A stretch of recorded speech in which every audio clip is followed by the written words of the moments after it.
our fine state representative from out Madison Way, Caroline Schindel. Thank you. So many fine things have already been said.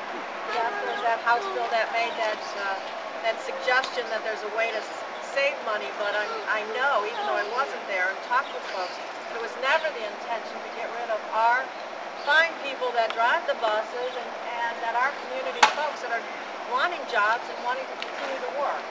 So I know that there's some changes that we need to make. I know that there's some suggestions that we're going to be hearing from all of you as to what we can do, and we certainly appreciate the suggestions and the comments that we receive from you.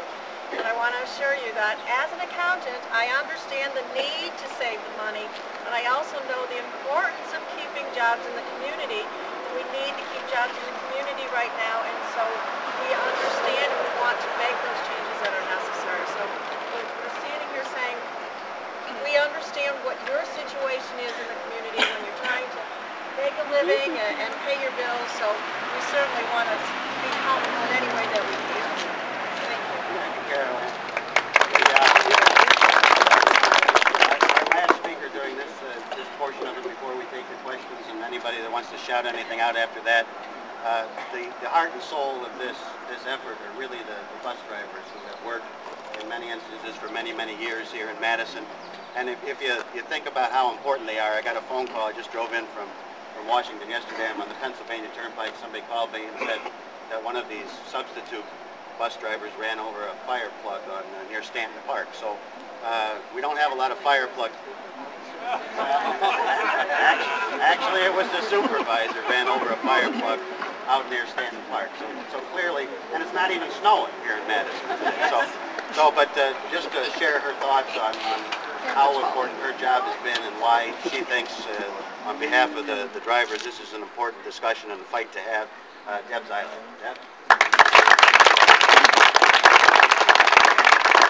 On behalf of myself and the rest of my friends and fellow employees, thank you all for coming here today.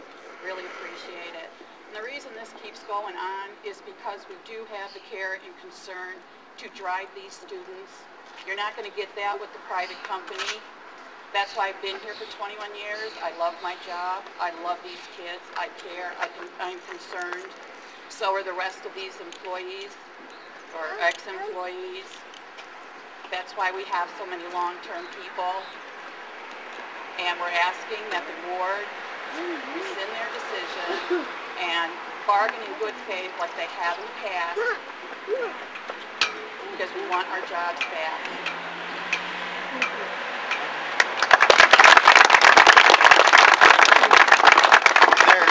Any of the trustees or members of council want to shout out a word or anything? Anybody want to say anything? Jeff Gordon, trustee, has pretty much summed up. Our board voted this last Tuesday to ask the school board to rescind their decision. And support the resolution.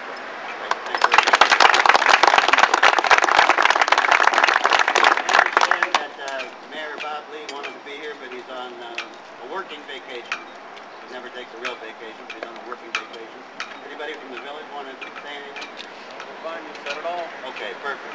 Well, then we'll be happy to take your questions. I think that the important thing is sort of, the last thing I'll say is going forward.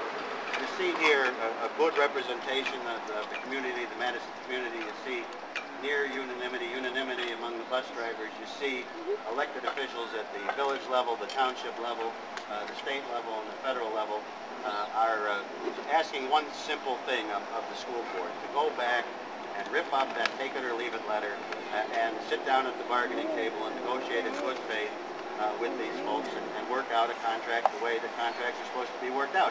And I have to tell you that in my discussion with the drivers, they knew going in to these contract negotiations, they read the newspapers, they know what the financial health of the district is, and they were prepared to bargain all issues in good faith in an attempt to reach an agreement. Take it or leave it, as Timmy and I, who studied a little bit of law on the way, know that take it or leave it offers are very, very unusual and frowned upon in labor law. That's just not the way you do business.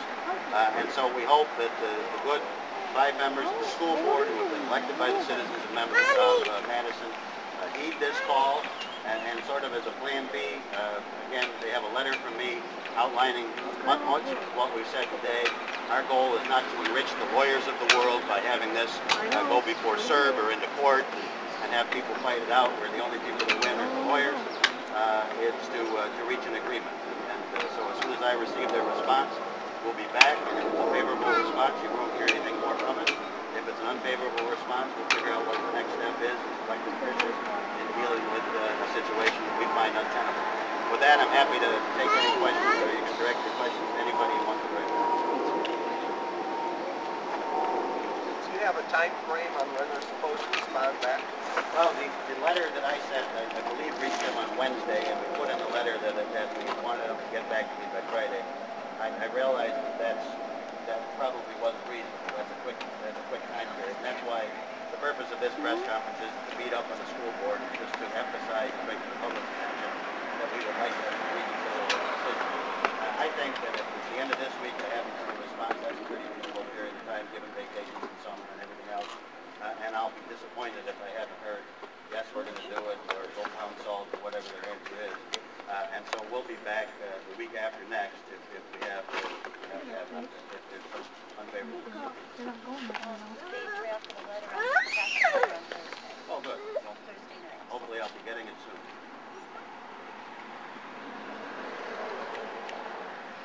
Do we know that the contract that was signed with CBS, can that be overturned or without huge financial? No, I don't know the answer to that because I didn't sign the contract with CBS. I do know from talking to the board members that what they're concerned about is the quick turnaround time. You know, they're putting GPS and cameras in the school buses, and to be ready to go on the first day of school, they were concerned about the tight time frames. That's to give their side. That's why they needed to move forward quickly, and they did move forward quickly and things of that nature. And I think that that's reasonable, and that's why I put in my letter too. I understand the tight time frames, and I'm not talking about some 6-month negotiating system. I'm talking about getting together in a table, in a room, locking the door, and getting this thing done in a quick fashion. I am not familiar with the terms of their contract and what they would have to do. But I would say this: that if Senator Grendell is correct, and I believe that he is, that this is a misapplication of House Bill 66 in the Ohio Revised Code. They've entered into this agreement in a way that may subject them to financial difficulty as well. And so, if there's an escape clause or a rescission, nobody's invested any serious money, nobody's at harm. I hope they can undo it, and if they can't, that would be an appropriate thing to put in their letter, that we're in a box. We agree with you, but we're in a box. Will you help us get out? And I know that on behalf of myself and all the elected officials here, if they make the right decision, we'll help get out of their box. Thank you.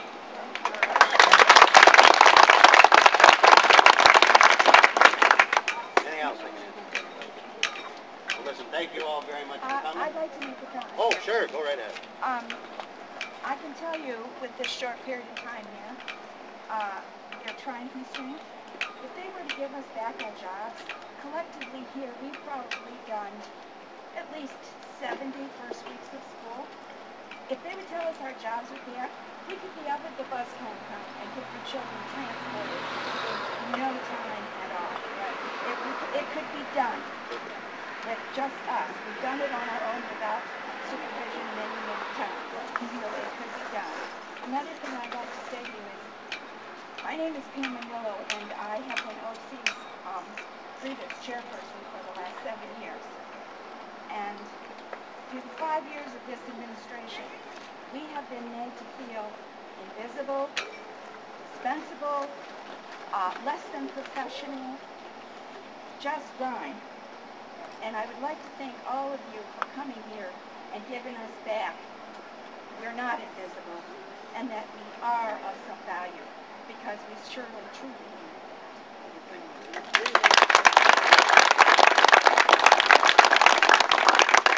Again, I want to thank you all for coming. These are the members of the Fourth Estate. If you want to make some pithy comments to help bolster the cause that may appear in their publications, please buttonhole them on the way out. Thank you very much for coming, and I will be communicating directly with Gina and Lloyd as to this letter.